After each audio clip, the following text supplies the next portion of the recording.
আমার একটাই অপূর্ণতা, একটা শখের মানুষ হবে। তাই শখ কইরা শখের বসে তোমারে ভালোবাসতে গেছিলাম। প্রথম প্রথম ভালোবাসাটা ভাতের ফেনার মতন উতলাই উতলাই উঠছিল। বেশ ভাল লাগছিল। আনন্দে মন উতলা হয়ে নিজেকে পৃথিবীর সেরা সখী মানুষ ভাবছিলাম।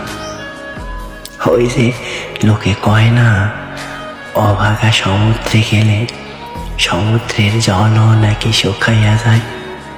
তারপর যা হওয়ার সেটাই হলো।